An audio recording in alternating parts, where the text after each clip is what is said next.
அன்பு வணக்கம். ஒரு அற்புதமான உண்மை கதையை பார்க்கலாங்க.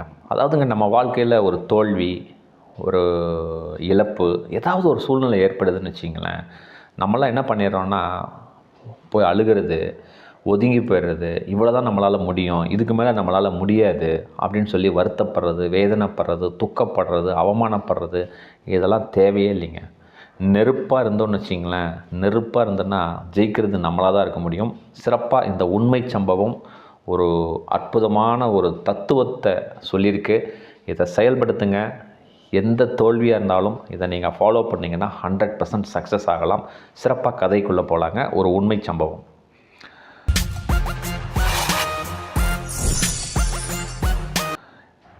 இந்த உண்மை கதையில் ஒரு பொண்ணுக்கு குழந்தை பிறக்குது.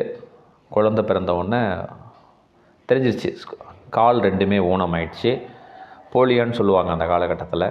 ஸோ மேற்கொண்டு படிக்க முடியாது, தன் வேலையை தான் செய்ய முடியாது அப்படிங்கிறத அந்த பேரண்ட்ஸ் உணர்ந்துடுறாங்க.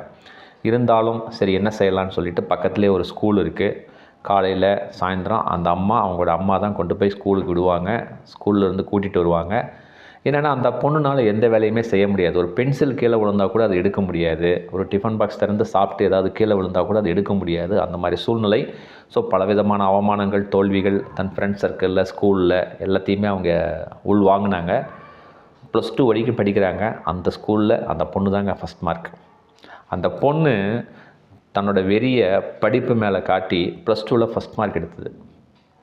உடனே அவங்க அப்பா அம்மா எல்லாம் பார்த்துட்டு, சரி நம்ம ஒரு இன்ஜினியரிங் காலேஜ் சேர்த்துவோம், ஒரு ஐடியில் படிக்க வச்சுட்டா இந்த கால் ஊனமாக இருக்கிறதுனால கொஞ்சம் அவங்க மேனேஜ் பண்ணி ஒர்க் பண்ணிவிடுவாங்க அப்படின்னு சொல்லி நினச்சாங்க. அந்த பொண்ணோட ஆசை வேறு எதாவது படிக்கணும்னு நினச்சிட்டு இருந்தாங்க. இவங்க இருந்தாலும் கன்வின்ஸ் பண்ணி, இதுதாம்மா உனக்கு கரெக்டாக இருக்கும் அப்படின்னோடனே சரின்னு சொல்லிட்டாங்க. சரின்னு கவுன்சிலிங் அப்ளை பண்ணுறாங்க. இன்ஜினியரிங் கவுன்சிலிங் வருது. நல்ல காலேஜே கிடைக்கும். இருந்தாலும் தன்னோட நிலைமைக்காக தன் ஊர் பக்கத்தில் இருக்கிற ஒரு காலேஜ் தேர்ந்தெடுக்கிறாங்க. அட்மிஷன் கிடைக்குது. அங்கே போய் அட்மிஷன் போடுறாங்க, ஃபீஸ் கட்டுறாங்க. எல்லாமே பண்ண உடனே அந்த அட்மினிஸ்ட்ரேஷன் செக்ஷனில் சொல்கிறாங்க, நீங்கள் பிரின்ஸிபால் எதுக்கும் போய் பார்த்துட்டு வாங்க அப்படின்னு சொல்கிறாங்க. அந்த பொண்ணு பிரின்ஸிபாலை போய் பார்க்குறாங்க. பிரின்ஸிபால் பார்த்த உடனே ஒரு வார்த்தை கேட்குறாரு, இந்த பாருங்கள், இந்த காலேஜில் நிறையா பணக்கார பசங்கள்லாம் படிக்கிறாங்க. நீங்கள் இந்தளவுக்கு ஊனமாக இருந்துட்டு நீங்கள் இவங்களோடலாம் காம்படிட்டிவ் உங்களால் செய்ய முடியாது. அதனால் தயவுசெய்து ஃபீஸ் கட்டினது இருந்தால் நீங்கள் வாங்கிட்டு போயிடுங்க, வேறு காலேஜ் நீங்கள் பார்த்துக்குங்க அப்படின்னு சொன்ன உடனே அப்படியே அந்த பொண்ணுக்கு அப்போ தான் நான் ஊனமாக இருக்கோம் அப்படிங்கிறதே ஃபீல் பண்ணுறாங்க. அந்த அப்பாவும் ரொம்ப ஃபீல் பண்ணிட்டார். உடனே சரிங்கன்னு சொல்லிவிட்டு பணத்தை திருப்பி வாங்கிட்டு வீட்டுக்கு வந்துட்டாங்க. வீட்டுக்கு வந்தவொடனே அவங்க அப்பா அம்மா குழந்தைங்க யாருமே பேசலை. ஏன்னா சோகம். ஏன்னா அந்த பொண்ணோட ஆசை எப்படியாவது படிக்கணும், இன்ஜினியரிங் காலேஜ் சீட்டு கிடச்சிருச்சு, காலேஜ் போவோம் அப்படின்னு நினச்சிட்டு இருக்கும் பொழுது அந்த வார்த்தைகள் அவங்க மனசில் ரொம்ப பாதிச்சுது. யாருமே எதுவுமே பேசலை. அந்த அப்பா மட்டும் அந்த பொண்ணுக்கிட்ட போய் பேசுகிறாரு, ஒன்றும் கவலைப்படாதம்மா அப்படின்னோடனே அந்த பொண்ணு சொல்லிச்சு ஒரே ஒரு வார்த்தை, அப்பா நான் இன்ஜினியரிங் ஐடி படிக்கணும்ப்பா, எனக்கு வேறு காலேஜ் ஏற்பாடு பண்ணுங்கள், நான் படித்தே தீரணும் அப்படின்னு சொன்ன உடனே அந்த அப்பா அவங்க ஃப்ரெண்ட்ஸ் எல்லாம் கொஞ்சம் பேசி ஒரு காலேஜில் அட்மிஷன் வாங்கி கொடுக்குறாரு.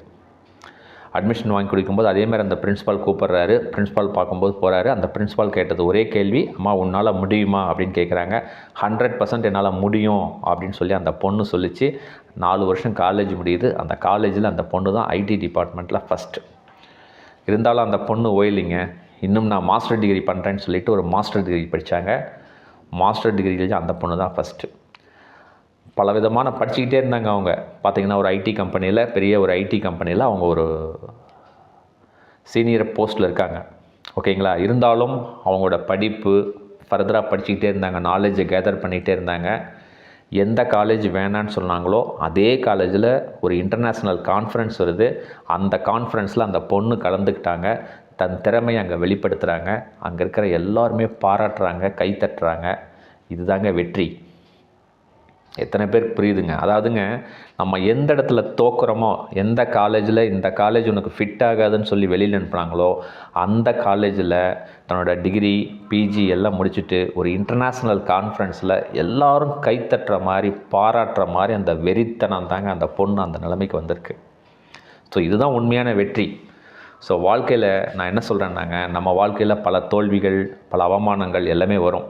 எந்த அவமானங்கள், எந்த தோல்விகள் வந்தாலும் அந்த பொண்ணு என்னால் இது முடியும் அப்படின்னு சொல்லி நம்பிக்கையாக அந்த வெறித்தனமாக நான் படித்தே ஆகணும், ஐடி படிக்கணும்னு சொல்லி அந்த வெறித்தனத்தை அந்த படிப்பு மேலே காட்டினதுனால தான் அந்த பொண்ணு இன்றைக்கி ஒரு கம்பெனியில், ஐடி கம்பெனியில் மிகப்பெரிய பொறுப்பில் இருக்குது. அந்த கான்ஃபரன்ஸ் மீட்டிங்கில் அவங்களால அந்தளவுக்கு அதை எக்ஸிக்யூட் பண்ண முடிஞ்சுது. இதுதாங்க வெற்றி. ஸோ ஒவ்வொருத்தரும் இந்த உண்மை சம்பவங்க, இது வேறு எங்கேயும் நடக்கலை, தமிழ்நாட்டில் தான். அந்த பொண்ணு பேர் வந்து டாலரைஸ். ஸோ இன்றைக்கும் அவங்க இருக்காங்க. இன்றைக்கும் ஐடியில் ஒரு மிகப்பெரிய போஸ்ட்டில் அவங்க ஒர்க் பண்ணிகிட்ருக்காங்க. அதனால் வாழ்க்கையில் வந்துங்க தோல்வி ஏற்படும் பொழுது இதுதான் நம்மளோட நிலைமை, இதுக்கு மேலே என்னால் இன்னும் செய்ய முடியாது அப்படின்னு சொல்லிலாம் சோர்ந்து போய் உட்காந்துடாதீங்க. அதுக்காக அழுகாதீங்க. அந்த வெறித்தனத்தை எது மேலே நான் செயல்படுத்தினா நான் வெற்றி அடைவேன் அப்படின்னு சொல்லி 100% எஃபோர்ட்டை நீங்கள் போட்டால் 100% நெருப்பாக நீங்கள் இருந்தீங்கன்னா வெற்றி உங்களை நோக்கி வரும் அப்படிங்கிறதுல எந்தவித மாற்று கருத்தும் கிடையாது. இந்த கதை உங்கள் வாழ்க்கையில் ஒரு மிகப்பெரிய மாற்றத்தை ஏற்படுத்தும் அப்படின்னு நான் நம்புகிறேங்க. சிறப்பாக இந்த வீடியோவை உங்கள் நண்பர்களுக்கு, உறவினர்களுக்கு, மற்றவர்களுக்கு ஷேர் பண்ணுங்கள். அடுத்த வீடியோவில் இன்னும் ஒரு அற்புதமான தலைப்பில் நிறைவாக நம்ம சந்திக்கலாங்க. மிக்க நன்றி, மகிழ்ச்சி.